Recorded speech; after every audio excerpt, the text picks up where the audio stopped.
कटाव रोकने का अगर पानी को डाइवर्ट कर दिया जाता तो आज करोड़ों की ये बिल्डिंगें जो हमारे भाई लोग अभी तोड़ करके यहाँ पर जाकर के सड़कों पर रहने, देखिए लाखों की लागत से एक एक फैमिली के लोगों ने बिल्डिंग बनाई यहाँ पर, और ये बिल्डिंग बनाने के बाद लोगों को अब सड़क पर रहने पर मजबूर होना पड़ रहा है। तो इसके लिए अगर कोई जिम्मेदार है तो यहाँ का जो है यहाँ की सरकार है। यहाँ की गूंगी बहरी सरकार हमेशा से महानंदा के किनारे बसने वाले लोगों को, कनकई के किनारे बसने वाले लोगों को, परवान के किनारे बसने वाले लोगों को हमेशा से ठगा है।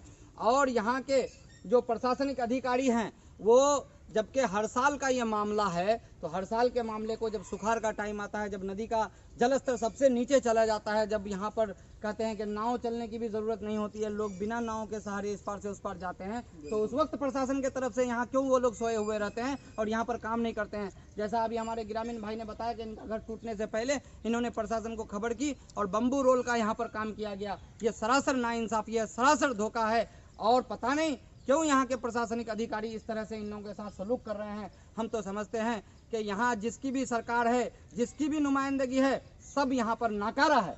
अगर कारगर साबित होता तो काम वाली काम करता। 9 महीने के लिए आपको टाइम मिलता है, प्रशासन को टाइम मिलता है, अधिकारियों को टाइम मिलता है, राजनेताओं को टाइम मिलता है। उन 9 महीनों में यहाँ करके क्यों नहीं कटाव से बचने के लिए पुख्ता इंतजाम किया गया? जब खाली दिखावे के लिए, ये अभी जब नदी का जलस्तर बढ़ता है तब आप लोग यहाँ आते हैं, और इससे जब भी बढ़ जाएगा तब जाकर के आला कमान को खबर होगा, बिहार सरकार को खबर होगा, नीतीश कुमार जी को खबर होगा, और नीतीश कुमार जी हेलीकॉप्टर में बैठ करके आकर के नज़ारा करके चले जाएंगे। इन नज़ारों से आज तक हमारे यहाँ का हालात नहीं बदला। अगर इसके लिए कोई जिम्मेदार है तो बिहार सरकार है, नीतीश कुमार है, यहाँ के प्रशासनिक अधिकारी हैं और यहाँ के राजनेता हैं। हम लोग तो कहते हैं, ये यहाँ से इधर पर आप देखेंगे तो यहाँ का ये चनकी गांव है, चनकी गांव का आधा हिस्सा जो है 22 विधानसभा में पड़ता है, और चनकी गांव से आधा उधर का हिस्सा जो है अमौड़ विधानसभा में पड़ता है। तो भाइयों, हम लोग कहते हैं कि जो भी पार्टी है, चाहे राजद हो, जेडीयू हो, चाहे कांग्रेस हो, सब पार्टियों ने यहाँ के लोगों को ठगा है, यहाँ के लोगों के साथ नाइंसाफ़ी कर रहा है। जैसा कि आप जानते हैं कि 22 विधानसभा में राजद का विधायक है। क्यों राजद का विधायक? ऐसे 25 सालों से राजद का विधायक रहने के बावजूद भी आज हमारे भाई जो बाहर किसी तरह से कमा कजा करके ला करके यहाँ अपनी बिल्डिंग का घर बनाया, अपनी रहने सहने की सहूलत बनाया, आज इन भाइयों को रोड पर रहने को मजबूर किसने किया? यहाँ के प्रतिनिधि ने किया।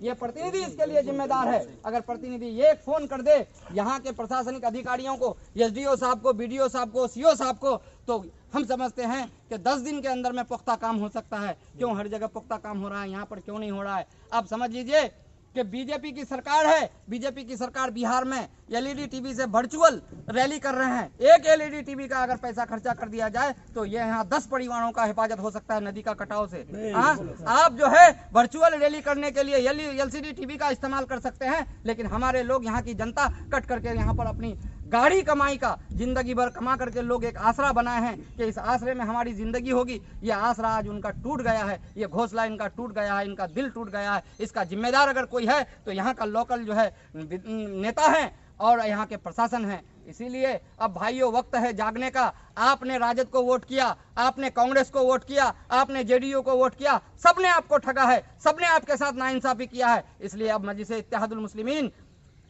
के अंडर में बैरिस्टर असदुद्दीन ओवैसी साहब की क़यादत में, अख्तरुल ईमान साहब की क़यादत में यहाँ की जनता को, अमौर बैसा की जनता को, अमौर बैसी की जनता को बिल्कुल अब ठान लेना है कि हम मजलिस इत्तेहादुल मुस्लिमीन की क़यादत को यहाँ मजबूती से करेंगे, और अगर हमारा काम कोई करने वाला है तो मजलिस इत्तेहादुल मुस्लिमीन ही करने वाला है इंशाअल्लाह अज़ीज़। जब आप मजलिस इत्तेहादुल मुस्लिमीन की क़यादत को यहाँ मजबूत करेंगे तो यहाँ की तकदीर और तस्वीर बदलेगी, यहाँ की बदहाली पर लगाम लगेगा, यहाँ की बेबसी पर लगाम लगेगा, और यहाँ के प्रशासनिक अधिकारियों और यहाँ की जो राजनेताओं की आपके साथ जो नाइंसाफ़ी है, उस नाइंसाफ़ी के खिलाफ अगर आपके सामने कोई लड़ सकता है तो मजलिस इत्तेहादुल मुस्लिमीन की सिपाही लड़ सकता है। आप मजलिस इत्तेहादुल मुस्लिमीन की सिपाही को मजबूत कीजिए, इंशाअल्लाह अज़ीज़ आपका हक मिल करके रहेगा। शुक्रिया दोस्त।